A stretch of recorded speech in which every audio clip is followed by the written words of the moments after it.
Basengan Kajubata. Harus. Yang terhormat Ibu Pengawas Pembina SMA Negeri 6 Palangkaraya, Ibu Evi Selviani EPD. Yang terhormat Bapak Kepala Satuan Pendidikan SMA Negeri 6 Palangkaraya, Bapak Joni SPD. Yang terhormat Bapak Ibu Dewan Guru yang siang hari ini alhamdulillah kita bisa berkumpul bersama di ruang rapat kita yang baru. Ada yang Kelas tadi mohon izin Bapak backup nih. Mengajar saat ini adalah mendekati jam istirahat, jadi sepertinya anak-anak juga nanti jam 10 akan beristirahat begitu.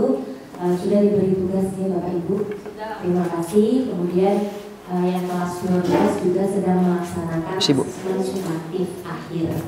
Berkumpulnya kita di sini dalam rangka observasi Bapak Kepala Sekolah kita.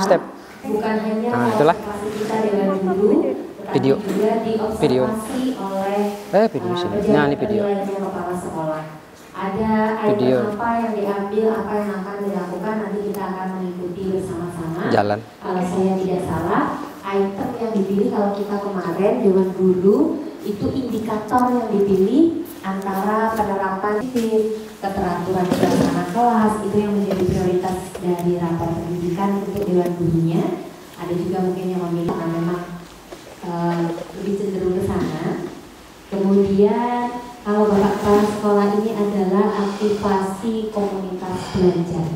Jadi sama seperti timelinenya kita guru, kita diobservasi itu rentang waktunya 1 tahun dari Januari sampai Desember dengan jadwal yang kita sudah jalani sekarang adalah observasi dari Bapak Ibu Guru. Bapak Ibu Gurunya diobservasi oleh KFC, kemudian nanti akan ada diskusi tindak lanjut dan refleksinya. Akhir muara dari observasi kinerja ini nanti adalah angka kredit di SKP kita. Dan ternyata Bapak Kepala Sekolah juga dinilai kali ini, dinilai pejabat penilainya adalah Ibu Evi selaku pengawas kita. Namun sebelum masuk pada rangkaian kegiatan Bapak Kasek nanti ada paparannya, kita dengarkan singkat arahan dari Ibu Pengawas Pembina. Kepada Ibu Evi Selviani EPD disilakan. Selamat pagi menjelang siang untuk kita semua. Assalamualaikum warahmatullahi wabarakatuh. Waalaikumsalam warahmatullahi wabarakatuh. Untuk kita semua.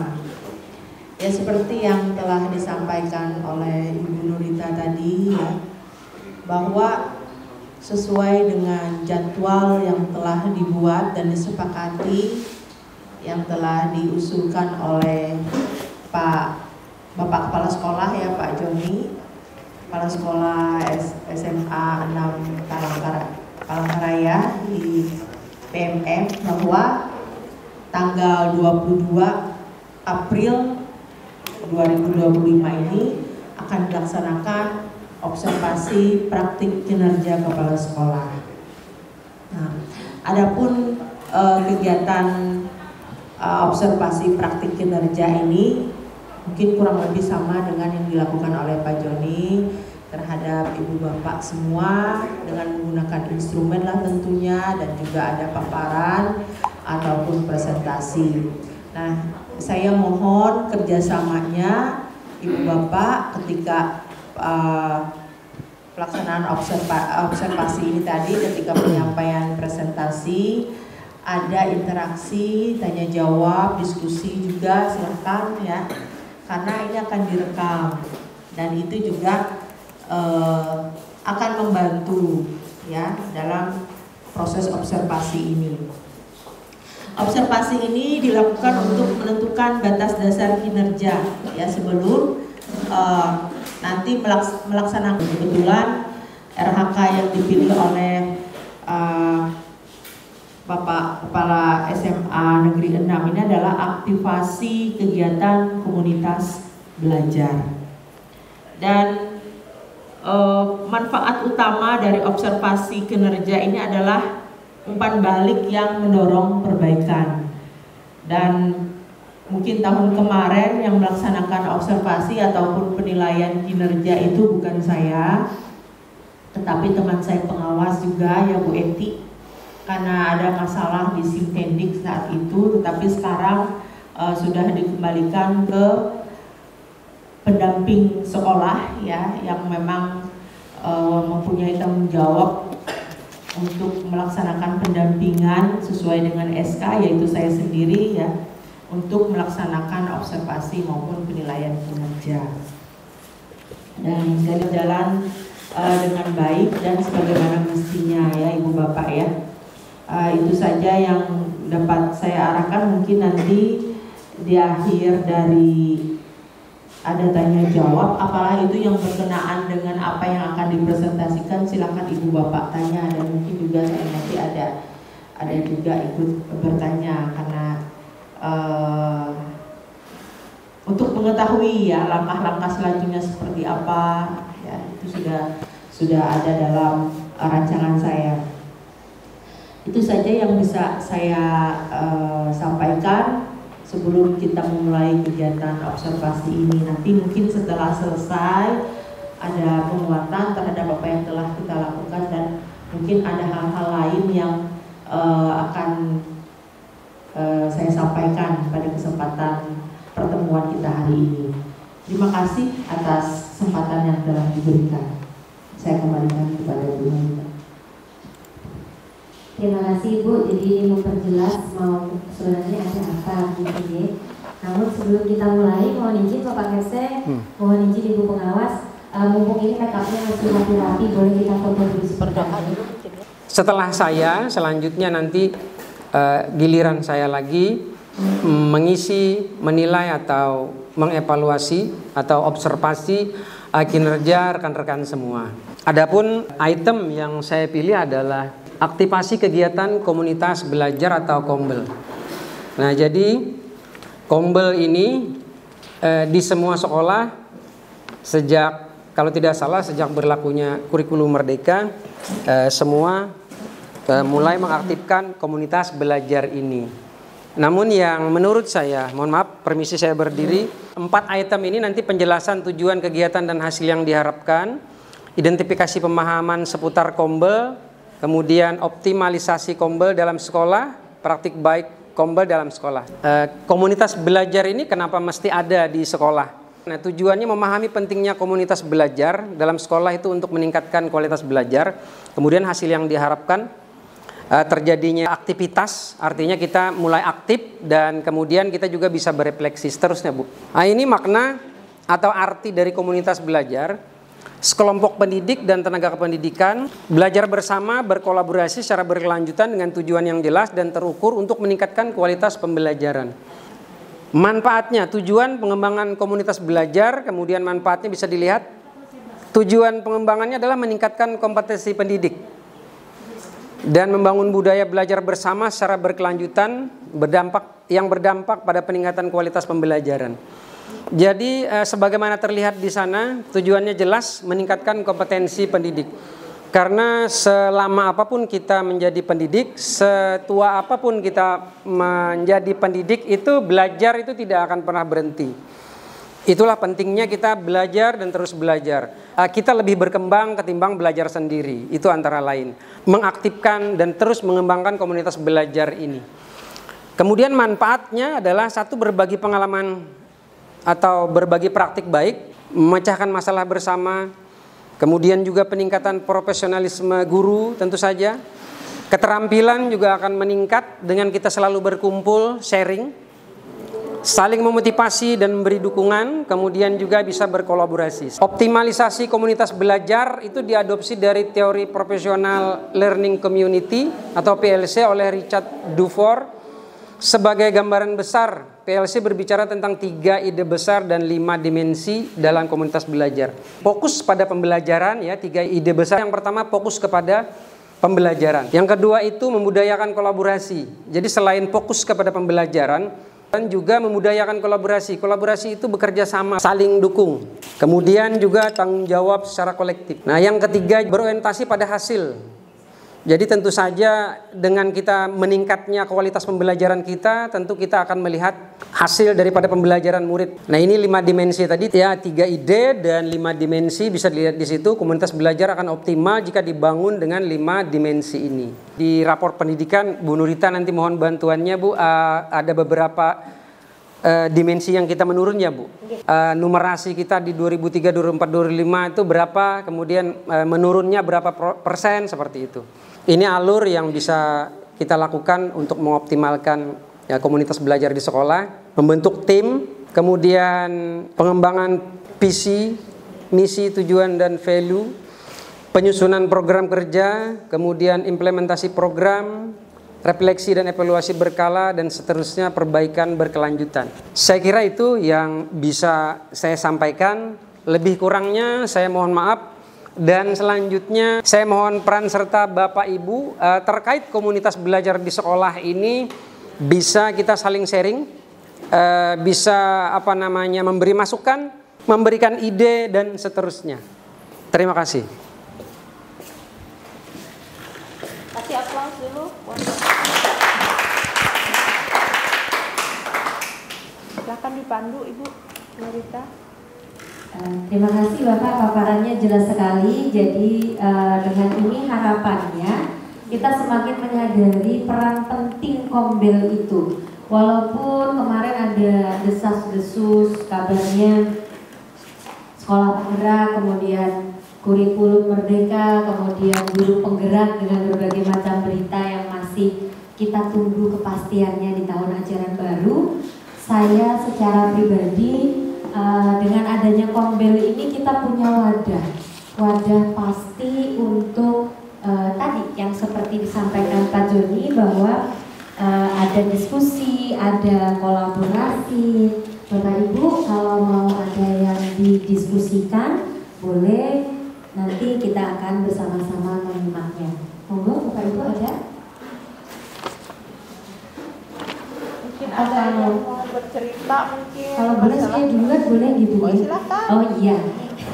Mohon izin Bapak. Silakan. Jadi mohon izin Ibu pengawas, Bapak Ibu guru sekalian.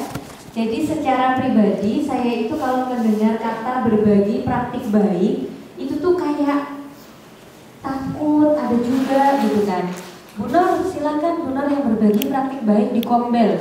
Itu kalau saya pribadi saya ngerasa apa yang mau saya bagikan, karena menurut saya pembelajaran yang saya lakukan itu ya sesuai perencanaan. Kemudian kalau memang ada metode pembelajaran yang baru itu saya terapkan, dan saya merasa bahwa itu bukan yang sampai kategori berbagi praktik baik. Karena kalau biasanya kan berbagi praktik baik itu sesuatu yang wow, sesuatu yang luar biasa, gebrakan dan sebagainya. Nah, kalau dari Bapak Kemsen, Pak, ini jangan-jangan yang ngerasa begini itu bukan cuma saya, begitu. Jangan-jangan ada juga nanti Bapak Ibu pas ditawarkan misalnya, Bu Linda, ini sudah akhir April, Bu Linda nanti yang berbagi praktik baik di Kombel misalnya. Kalau saya teruskan, saya sudah ya Bu Linda ya, gitu. Jangan-jangan nanti ada Pak yang punya rasa bahwa berbagi praktik baik itu harus sesuatu yang amazing, sesuatu harus yang wow banget, yang sudah kita laksanakan dan hasilnya jelas terbukti dengan dampak sedemikian besar. Nah, itulah yang layak dibagikan. Kalau dari Bapak Kepala Sekolah sendiri, untuk yang berbagi praktik baik itu sebaiknya yang bagaimana gitu Pak? Supaya seperti saya ini yang kadang-kadang sering minder apa yang mau saya bagikan itu, merasa percaya diri bahwa hal yang saya lakukan ini layak untuk dibagikan, begitu Pak. Jadi itu yang mungkin mudah-mudahan nggak ada sih ya Bapak Ibu ya, kalau berbagi praktik baik mungkin yang lain sudah lebih paham begitu. Kayak kemarin Bu Sutira dan kawan-kawan ada sesuatu yang baru UBD, iya, itu mohon Pak motivasinya supaya saya khususnya dan barangkali Bapak Ibu yang lain juga ada yang merasa kami itu menjadi percaya diri untuk berbagi praktik baik di Kombel sehingga Kombelnya bisa lebih aktif begitu. Oh, iya. Terima kasih. Terima kasih Bu Nurita. Sebelum saya ikut menambahkan, Apakah ada teman-teman, Bapak Ibu semua yang ingin memberikan praktek baik yang pernah dialami bisa dibagikan? Kita semua punya potensi, kita semua guru itu di Fakultas Keguruan tentu kita sudah dibekali baik pengetahuan maupun keterampilan, terutama yang kaitannya dengan kegiatan belajar mengajar, karena memang kita disiapkan, dididik untuk menjadi seorang guru. Nah, kemudian dalam perjalanannya tentu semua kita punya pengalaman menarik, pahit manisnya menjadi guru, tentu sudah tahu semua seperti itu. Dan saya yakin juga semua dari kita tentu punya pengalaman-pengalaman. Sekali lagi baik pengalaman itu pahit maupun manis seperti itu. Nah, terkait pengalaman ini saya yakin juga dan percaya kita semua sebenarnya memiliki trik-trik atau cara-cara atau strategi-strategi di dalam mengoptimalkan proses belajar mengajar yang kita jalani di sekolah.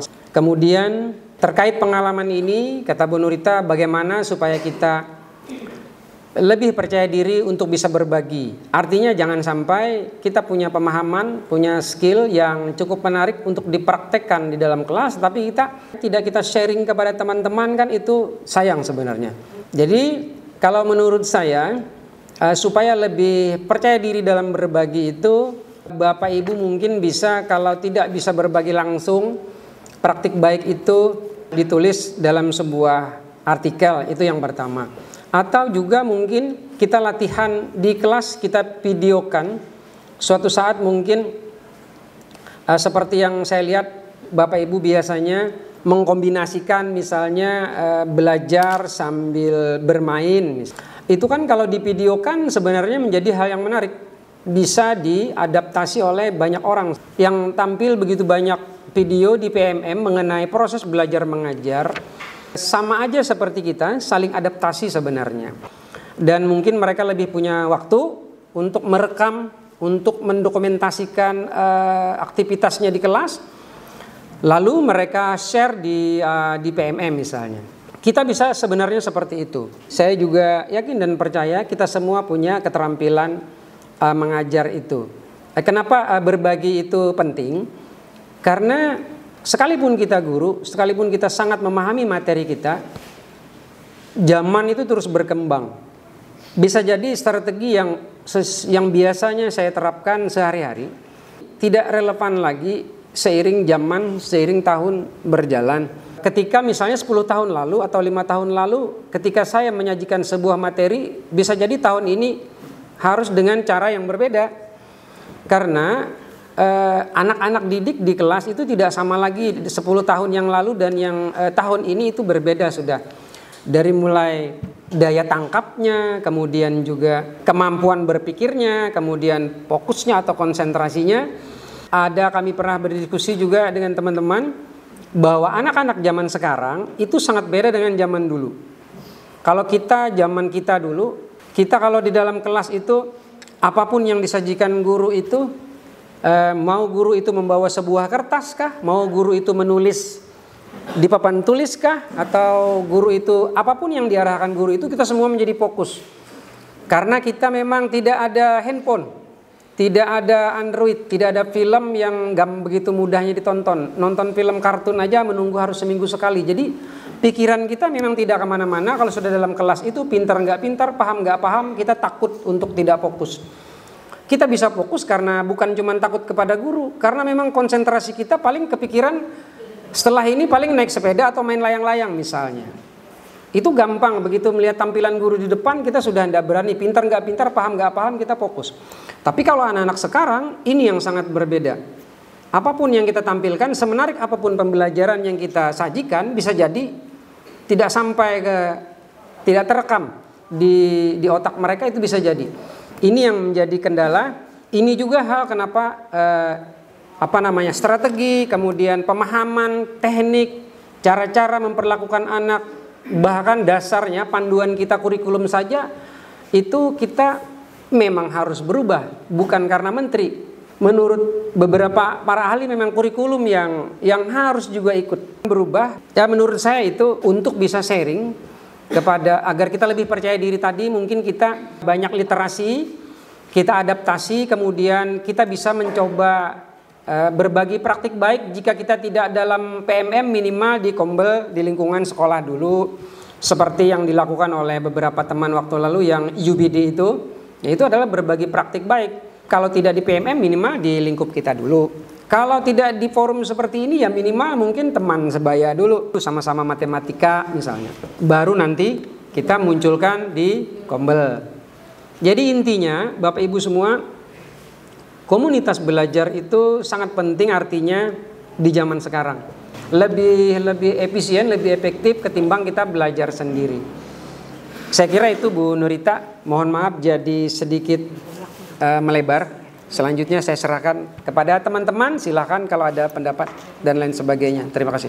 Praktik baik itu, kalau tadi sederhananya ya Pak, hal baik yang kita lakukan di kelas kita itu boleh sudah kita bagikan, baik mengenai strateginya, kemudian pembelajarannya dan teknik belajarnya, itu apa yang sudah kita lakukan di kelas dan itu baik menurut kita, itu sudah bisa di-sharing gitu ya Pak? Betul, ya? betul sekali Bu. Ya. Kalau yang pemalu seperti saya ini Pak, ternyata berbagi praktik baik juga bisa tidak langsung berbicara gitu. Ya, saya diketahui bilang pemalu deh. Bisa melalui artikel, bisa juga saat pembelajaran dibuat video kemudian di-sharing gitu ya Pak ya? Betul Bu. Oke, jadi ya begitu kira-kira saya yang pemalu bisa menyimpulkan. Bapak Ibu ada tambahan? Untuk berbagi praktik baik.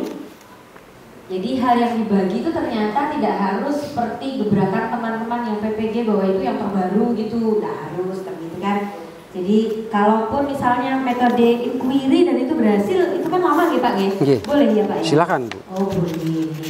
Jadi begitu Bapak Ibu ternyata. Berarti besok berbagi praktik baik di Kombel kita, karena kita memang harus sekali berkolaborasi dan tentunya berrefleksi. Ada lagi Bapak Ibu yang akan didiskusikan, monggo. Pak Alek, boleh? Ada yang menyampaikan kendala. Tidak harus pertanyaan, boleh berpendapat mengenai efektivitas Kombel. Aktivasi Kombel di SMA Negeri 6. Boleh kita sharing-sharing mengenai Kombel kita. Pak Alek, ada? Ya, silakan Pak Alek.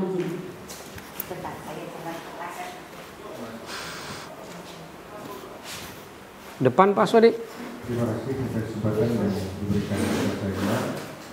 Ya, sebenarnya masalah Kombel ini kan masalah baru karena di kurikulum baru ya.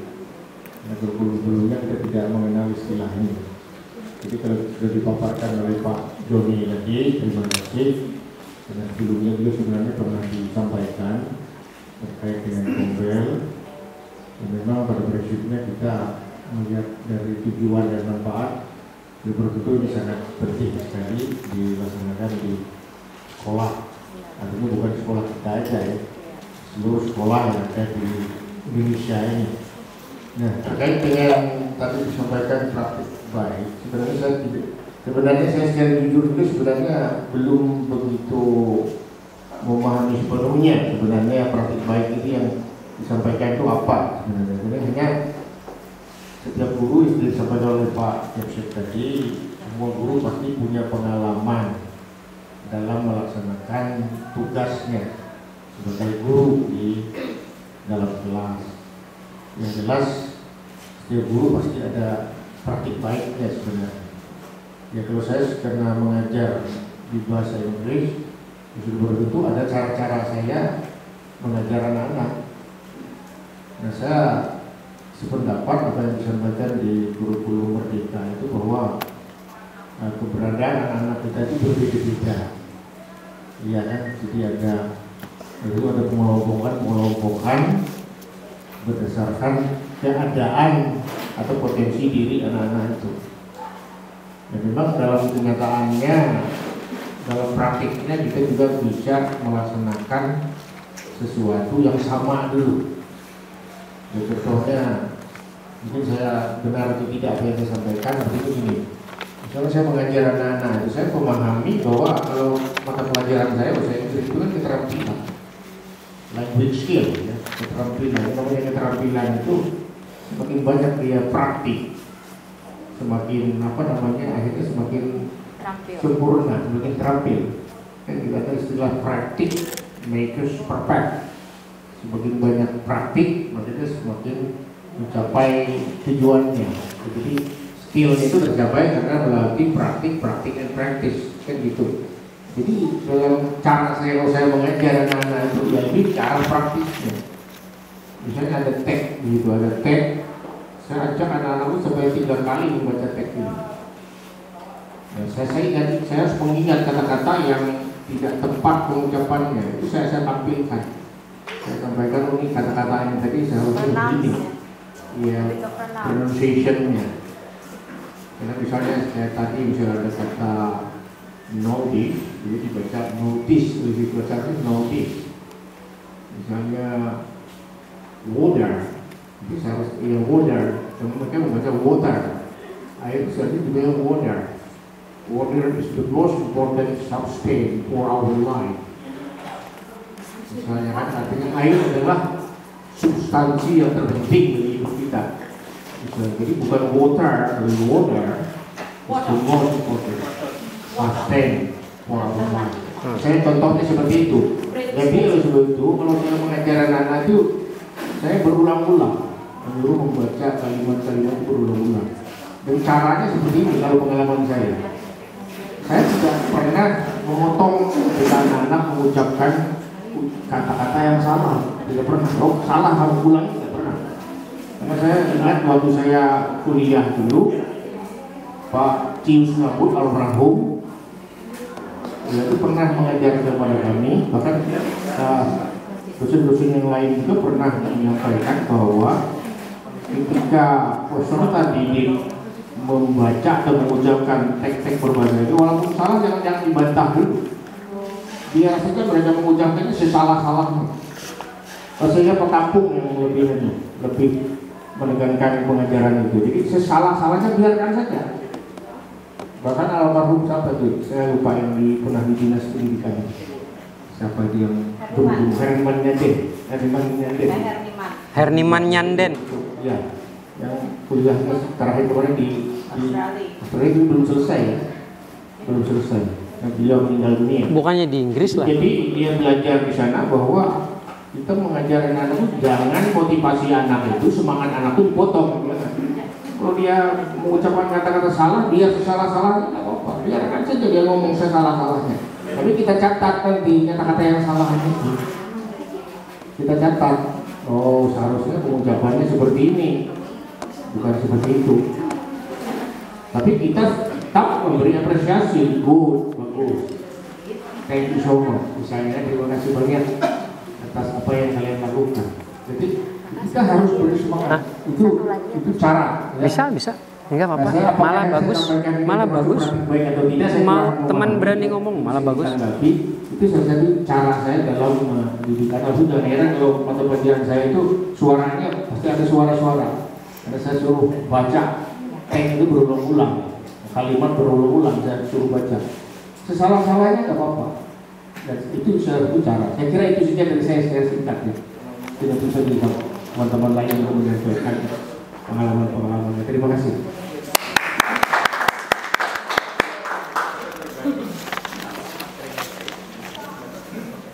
Terima kasih Bapak. Jadi nanti mungkin kalau pas di event kombelnya yang akan kita agendakan untuk sharing pembelajaran dari permapel begitu ya Pak ya.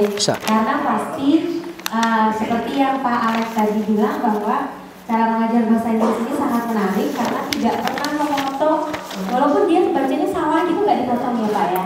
Jadi supaya anak-anak tetap memiliki motivasi. Dari nanti kan seperti tadi poin yang ketiga itu ada berorientasi pada hasil begitu kan.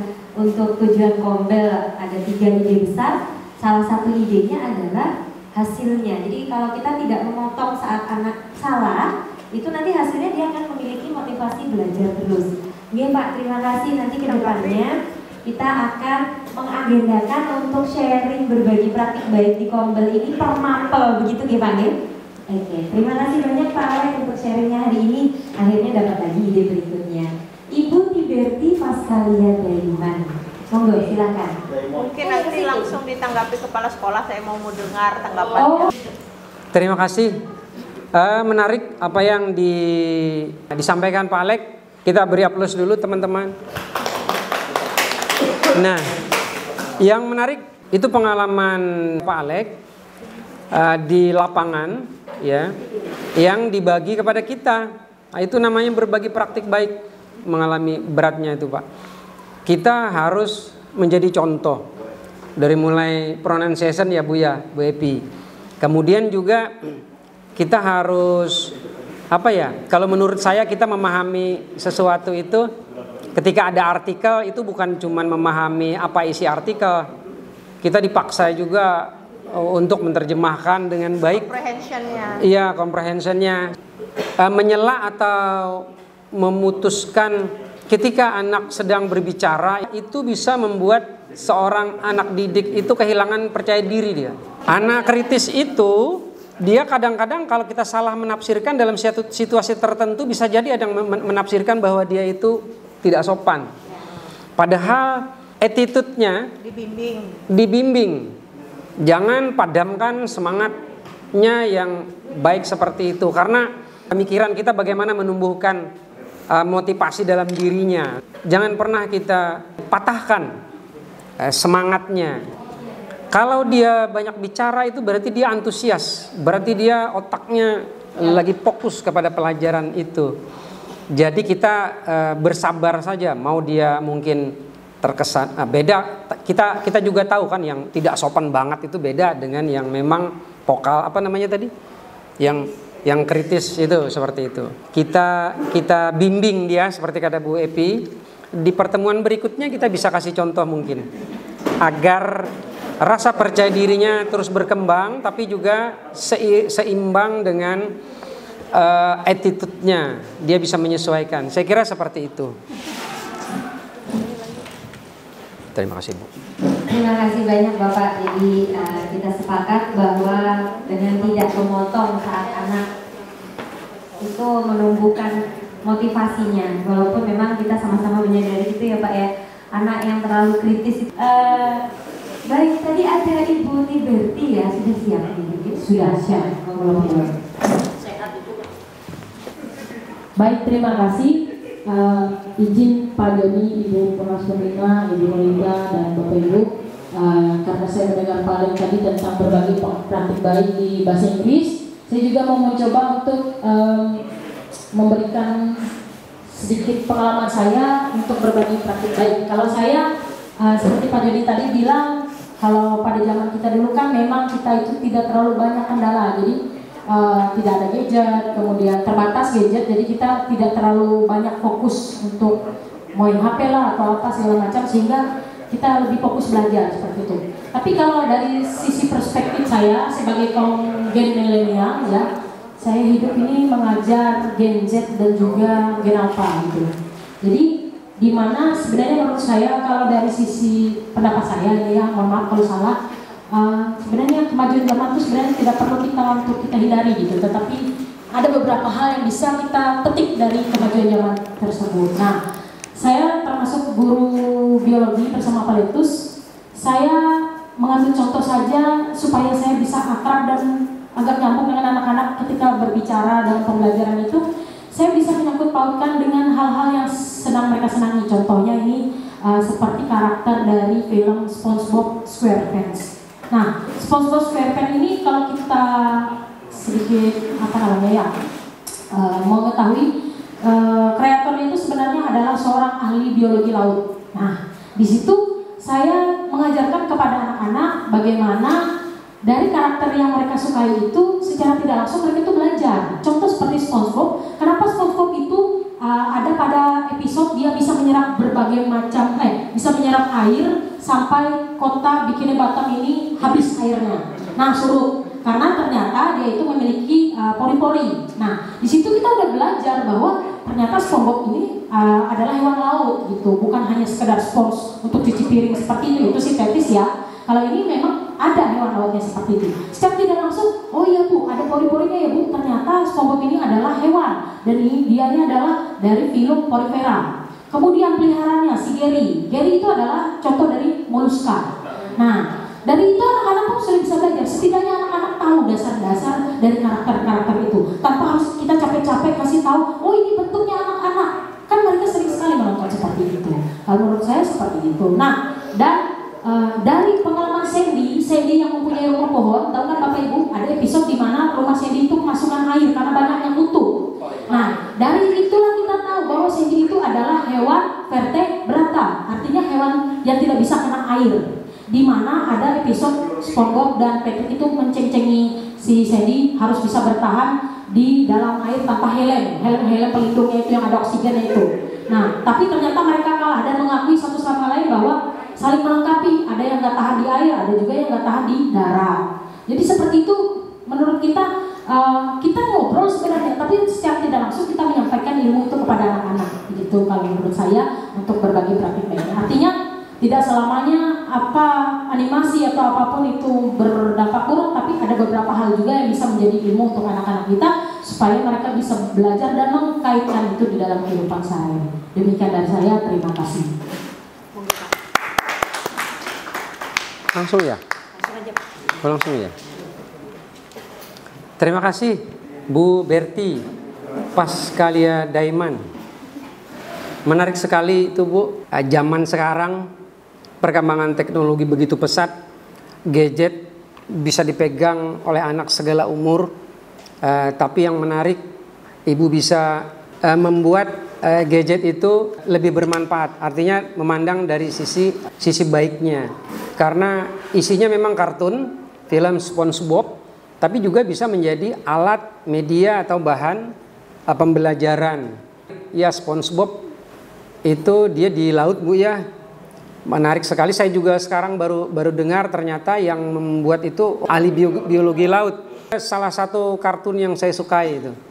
Kita banyak sebenarnya melihat bahan media zaman sekarang, tapi kita tidak punya waktu memodifikasi bahan ini menjadi hal yang menarik di kelas sebenarnya.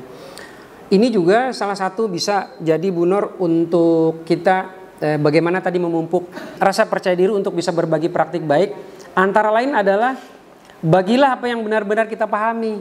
Insya Allah akan lebih percaya diri. Karena seperti yang itu tadi menjadi bahan atau materi, ya kan?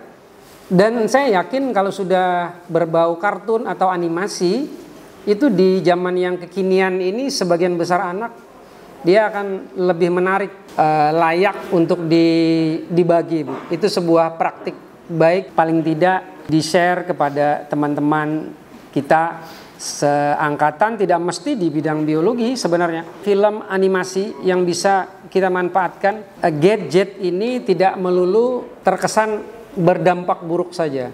Kalau artinya tergantung kita mendesain, memodifikasi, memanfaatkannya. Kalau kita bisa memanfaatkan dengan baik, mengontrol anak kita menggunakannya, kan anak didik kita bisa jadi lebih banyak manfaatnya daripada tidaknya. Jadi intinya gadget ini tergantung kita yang mengendalikan. Kalau salah mengendalikan bisa jadi banyak buruknya yang didapat. Menarik sekali, terima kasih Bu Berti. Saya serahkan kembali kepada Bu Nurita. Menarik ternyata ya. Kalau begitu, ini kan belum hadir semua nih Bu Berti. Kalau nanti kombel begitu ya. Nah kan kombel ini lebih banyak nih Bapak Ibu Guru yang hadir, karena kan kombel kita tidak bertabrakan dengan KBM gitu ya. Nah, berarti sepakat dong kombel itu sesuatu yang penting untuk terus kita laksanakan di sekolah. Sepakat ya? Iya. Berarti nanti siap dong kapanpun diminta untuk menjadi narasumber. Biasanya disebut narasumber itu pada tidak mau loh. Jadi kita sebut aja sebagai untuk berbagi praktik baik mengenai pembelajaran di kombel gitu, siap ya? Iya. Lagi kan? Gimana? Kan kalau kemarin itu tim. Anda sebagai tim PPG gitu kan. Tapi yang untuk pembelajaran tadi kalau kita mau tarik nih ya Bu Berti, itu kan pembelajaran arahnya juga sejalur ya dengan kontekstual begitu kan. Jadi nanti bisa dong kita buat agenda dalam dekat ini bahwa kombel ini penting dan ini memang harus terus dilaksanakan apapun kurikulumnya gitu ya Bu Berti ya. Ya, jadi nanti siap kalau ada tema pembelajaran di bulan itu, Bu Berti yang akan mengajak kita semua menyadari pentingnya pembelajaran pembelajaran kontekstual. Begitu nggih? Oke, terima kasih. Ada lagi Bapak Ibu? Ya, Pak Letus. Terima kasih atas kesempatan yang diberikan kepada kita semua. Ya. Masalah praktik baik itu saya rasa semua guru-guru itu pasti punya. Cuma untuk mengungkapkannya lah yang mungkin ya tadi ada yang malu, ada yang ya merasa kurang percaya diri dan sebagainya. Bakat terpendam lah. Ya, bakat terpendam belum diangkat atau diviralkan gitu. Baik untuk rekan sekerja ataupun di media sosial dan sebagainya, di akun pendidikan.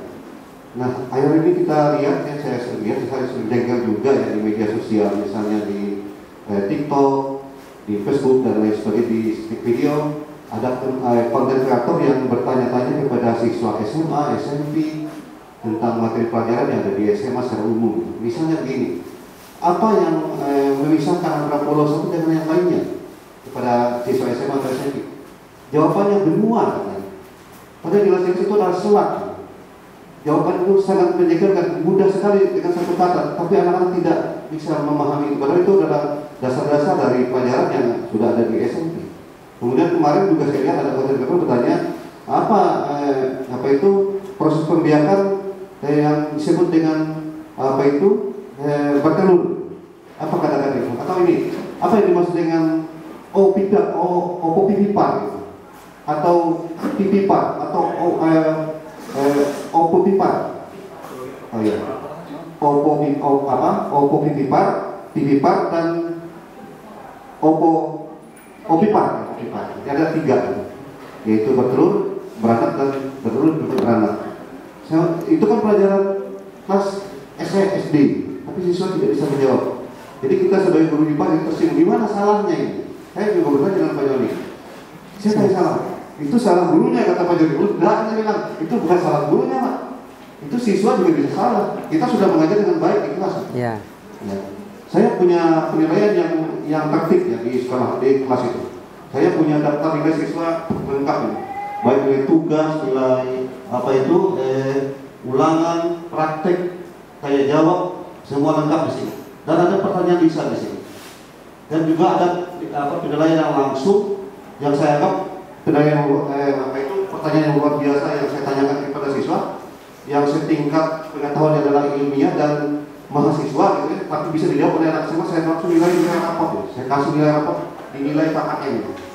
Jadi siswa kalau ada ini Stefani ya, saya sering melakukan itu tanya jawab. Itu saya anggap praktik baik juga kalau saya. Kemudian saya juga mewajibkan siswa untuk membaca setiap teks materi. Ini Stefani sudah saya perintahkan juga. Dan saya kasih reward atau nilai untuk penilaian siswa. Oleh siswa itu tidak semuanya bisa membaca dengan baik. Saya pernah pengalaman di Pangku ya, di SMA Negeri 1 Maliku, di Pangku di Maliku itu ada siswa yang sampai kelas 2 SMA tidak bisa membaca. Itu terkejut luar biasa gitu. Bayangkan sampai kelas 2 SMA tidak bisa membaca. Bagaimana dia bisa naik sampai ke kelas 2 SMA? Itu pun baru temuan bagi saya karena saya memerintahkan siswa itu membaca teks biologi. Stefani tahu setiap ada materi kan dibaca dari awal. Dan saya tidak akan menerima. Saya berbeda dengan Pak Alek. Kalau memang salah saya salahkan. Kalau saya umpamanya ada bab 1 tentang misalnya judul babnya apa? Materinya misalnya bab 1 misalnya hereditas. Kalau mereka langsung membawa teks langsung ke bawah, langsung membaca pengantar materi, saya akan tolak. Kalian harus membaca dari awal, itu apa judulnya? Sebab setiap materi itu kalau judulnya saya tidak tahu, bagaimana tahu isinya? Jadi saya lebih cenderung siswa itu memahami dulu apa yang akan diajarkan, baru kita bisa masuk ke penyebaran materinya. Kemudian lagi untuk penilaian, saya pernah tanya kepada pengawas, ada dulu saya lupa suaminya Ibu Tiara. Waktu itu ada 3 hari ada pelatihan di sini tentang proses penilaian. Apapun yang kita lakukan pada saat ini, setuju atau tidak setuju, ujung-ujung dalam penilaian untuk siswa. Itu yang dibawa pulang. Walaupun ini tidak perlu, ini yang kita nilai ini adalah ini. Ujung-ujung nanti itu juga yang diperlukan. Di sampingnya itu kompetensi atau pengetahuan yang yang ada untuk siswa untuk kehidupannya, misalnya apa itu keahliannya ya di lingkungan setelah lulus. Tentu nilai juga diperlukan.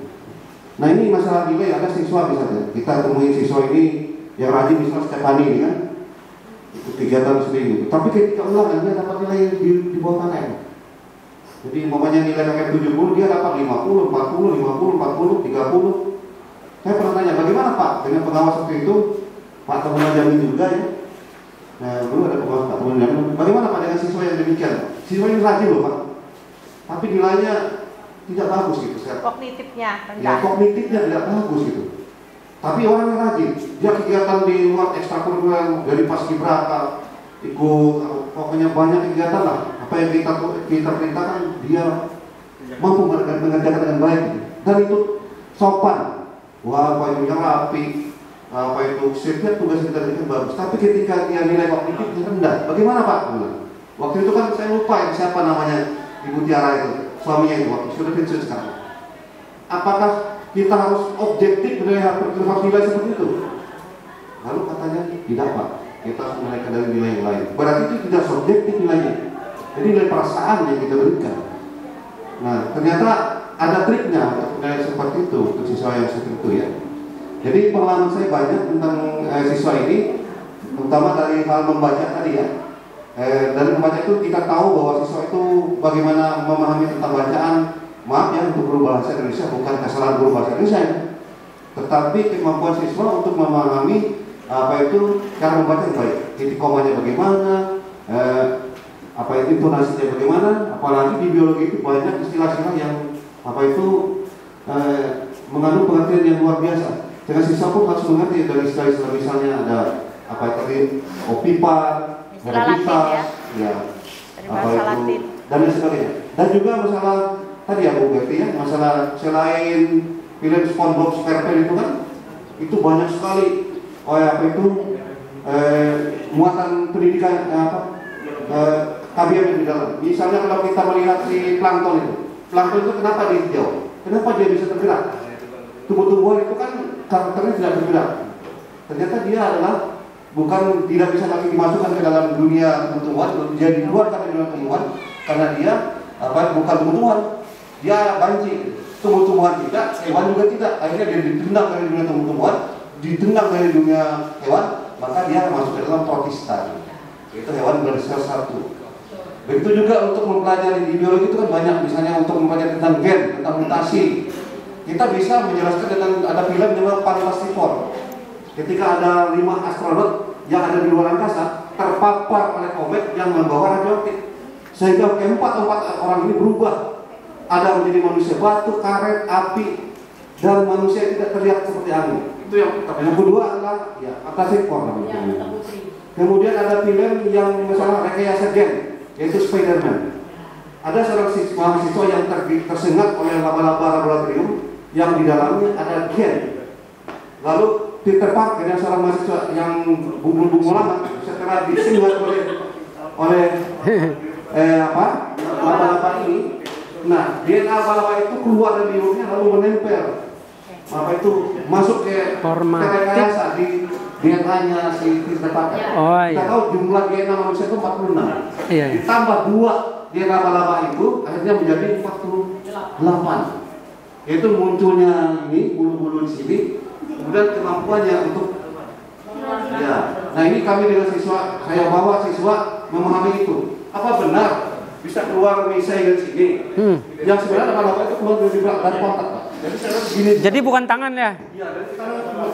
Kenapa bisa keluar dari tangan? Akhirnya ada film baru dirubah itu. Jadi yang keluar dari tangan itu dari serat baja. Jadi tidak keluar dari pantatnya lagi.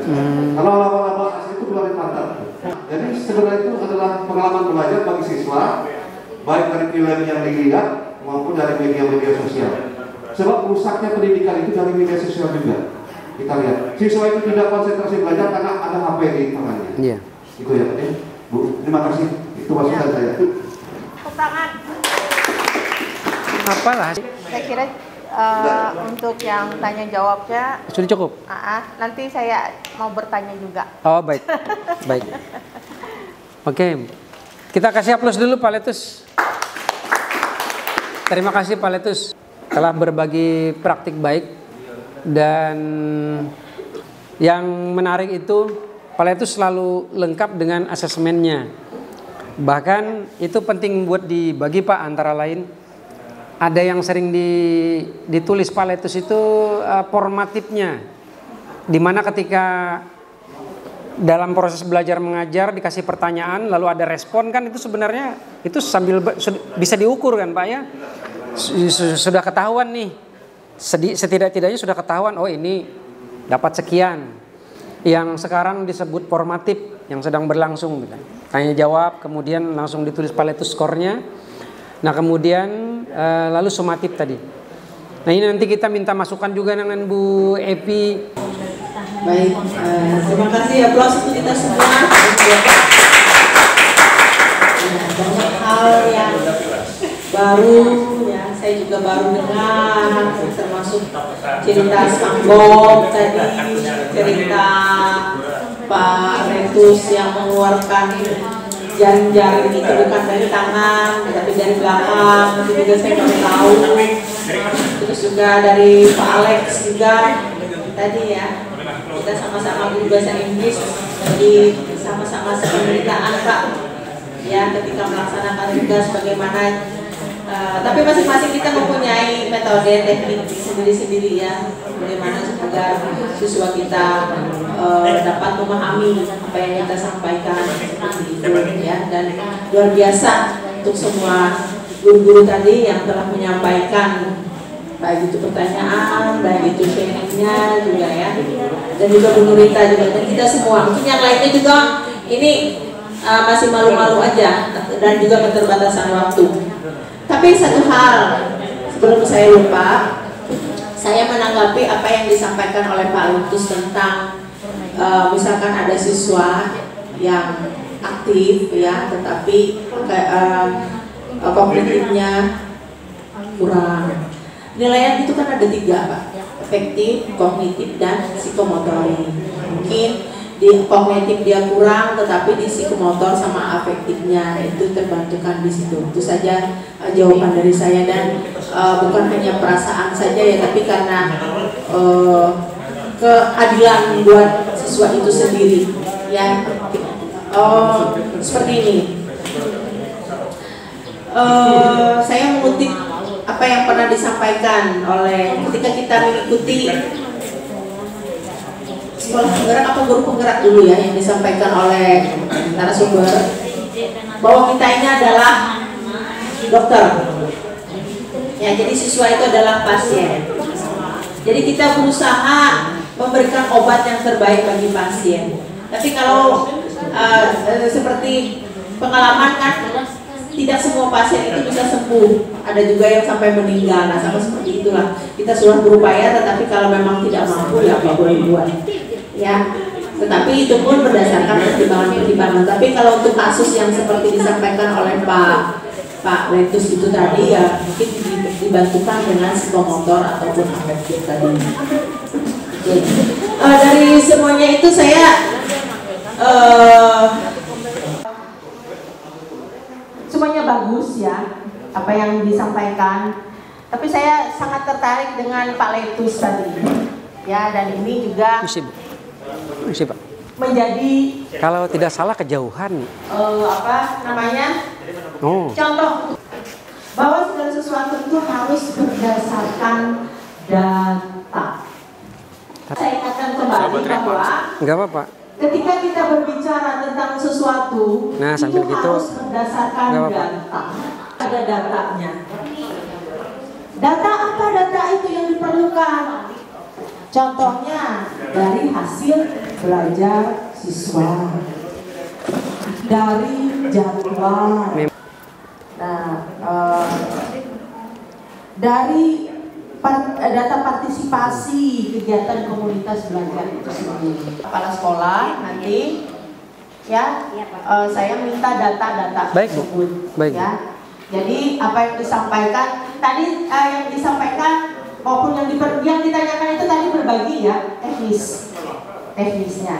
Tetapi ada yang satu yang paling penting itu yaitu analisis data. Ya, supaya kita tahu pencapaian kita seperti apa. Apakah kombel yang telah kita laksanakan selama ini berhasil atau tidak? Dari mana kita tahu? Ya kan? Progresnya seperti apa? Bagaimana kita tahu? Kalau tidak dilihat dari data. Jadi itu data yang penting. Tadi sudah ada dicontohkan oleh Pak Letus, ya. Saya kaget juga. Saya di Pak Berti, Bu Berti, Bu Nurita juga yang ada bertanya, mungkin guru-guru semuanya pasti mempunyai data, ya. Nah, tapi data itu tolong dipersiapkan sedemikian rupa. Kapan perlu dibuat grafiknya? Oh, setelah saya melaksanakan kombel, ya, saya sharing, saya ikuti, seperti misalkan ada teman yang sharing masalah metode dia ngajar, saya ikuti, oh ternyata ini berhasil, oh ternyata ini ada progresnya, ada kemajuannya, ada perubahan pada hasil belajar siswa. Itu yang penting, ya, itu yang namanya tadi manfaatnya, ya. Jadi bukan hanya mengasah kompetensi ataupun keterampilan guru atau pendidik itu sendiri, tetapi ada ada hasil dari situ. Apa hasilnya? Oh, nilai siswa menjadi semakin baik. Ya, itu saya kasih apa? Kenapa? Oh iya. Oke. Itu penguatan ya. Nah, dari tadi saya mendengar antusias Ibu Bapak ya terhadap kombel ini. Berarti kombel ini dari pertanyaan-pertanyaan, dari tanggapan-tanggapan itu tidak ada satupun yang komplain. Berarti tidak ada masalah.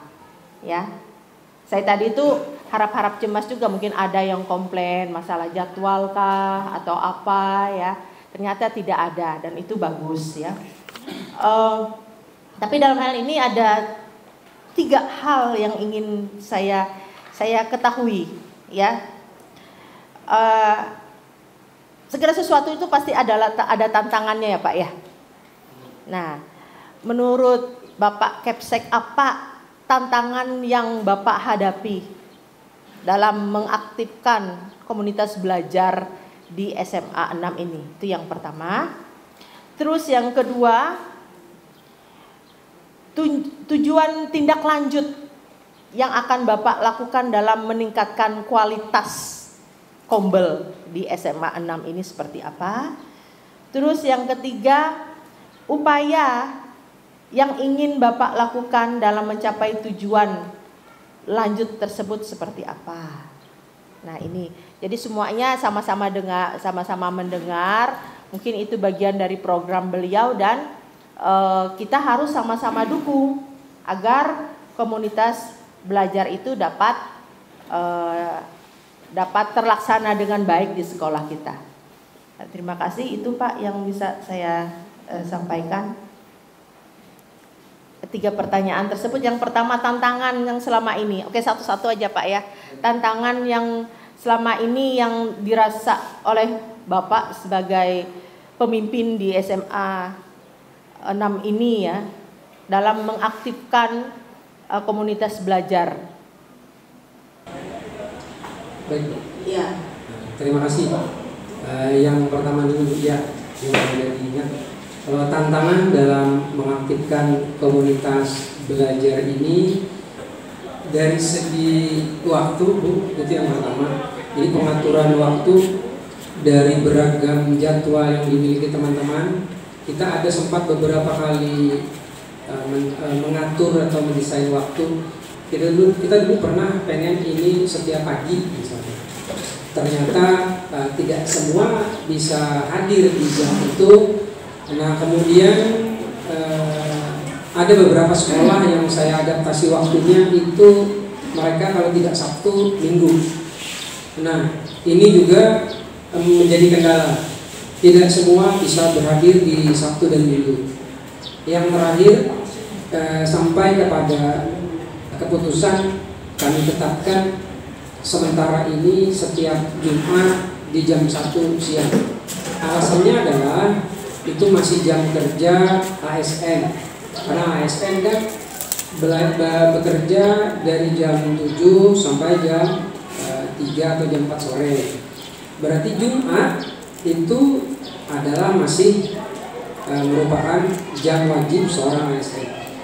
Kemudian kenapa Jumat Sabtu siang itu Jumat siang jam 1 itu kemudian karena kita pembelajaran berhenti di jam 11 hari Jumat itu. Jadi jam 1 sampai sore itu bisa menjadi pilihan, sejauh ini menurut saya itu pilihan waktu terbaik. Hanya saja selain kendala waktu ini yang tidak kalah berat itu Bu, memang sesuai dengan judulnya ini, bagaimana memotivasi, bagaimana membuat kompel ini menjadi kebutuhan. Jadi bukan kompel ini sebuah seremonial saja. Itu yang berat bagi saya. Bagaimana meyakinkan kita semua bahwa komunitas belajar ini di zaman sekarang adalah kebutuhan. Karena tanpa komunitas belajar, dengan kata lain tanpa musyawarah sambil belajar begitu, kita kesulitan berkembang. Seperti yang saya katakan di awal tadi, seberapa jauh, seberapa lama pun pengalaman kita, yang namanya belajar itu kan harus terus menerus. Sesuai perkembangan zaman, banyak ilmu-ilmu dan hal-hal baru yang memang harus kita ketahui. Maka lewat kompel inilah sebenarnya itu bisa diatasi. Jadi bagaimana ini tantangan penting Bu, bagaimana memotivasi agar tumbuh kesadaran bahwa kompel ini bisa menjadi kebutuhan, bukan sebuah acara-acara semacam rutinitas biasa. Persentase kehadirannya bagaimana Pak? Kalau saya akui kalau presentasi kehadiran itu tidak sampai 50% sebenarnya. Antara lain itu disebabkan karena jam tadi Bu, tidak semua bisa hadir di jam 1 siang itu. Tapi kalau kita pilih pagi berarti kita akan memangkas jam belajar. Kalau pilih Sabtu dan Minggu itu banyak yang pengen libur juga. Itu antara lain itu yang paling berat itu yang pertama adalah waktu, yang kedua menumbuhkan bahwa ini sangat penting. Jadi artinya dengan kompel inilah kita memodifikasi atau berinovasi seperti itu. Saya kira cuma solusi dari Bapak sendiri terhadap yang tidak hadir itu bagaimana? Solusinya antara lain saya selalu mengingatkan dengan data. Jam kompel ini kan jam kerja ASN. Tingkat kehadiran atau persentase kehadiran di sekolah, kemudian juga data dari jurnal kelas itu juga saya ingatkan. Ini untuk menumbuhkan motivasi kesadaran diri bahwa ada yang kita abaikan sebagai ASN. Seperti itu Bu. Itu mengingatkan sih sejauh ini. Untuk saya jadwal itu kemarin masih kesepakatan bersama Pak? Kalau jadwal sih saya cenderung begini, dilempar dulu, kita lihat respon dulu seperti itu. Karena jadwal bisa menyesuaikan. Cuman yang kendala ini kalau motivasi sudah ada, niatnya sudah bagus, jadwal itu sebenarnya akan mengikuti. Terbukti di beberapa sekolah kan kompel itu dilaksanakan mereka di Sabtu Minggu. Nah, tetapi saya berharap dengan toleransi yang tinggi ini juga berimbang dengan partisipasi dalam kompel. Kita harapkan seperti itu.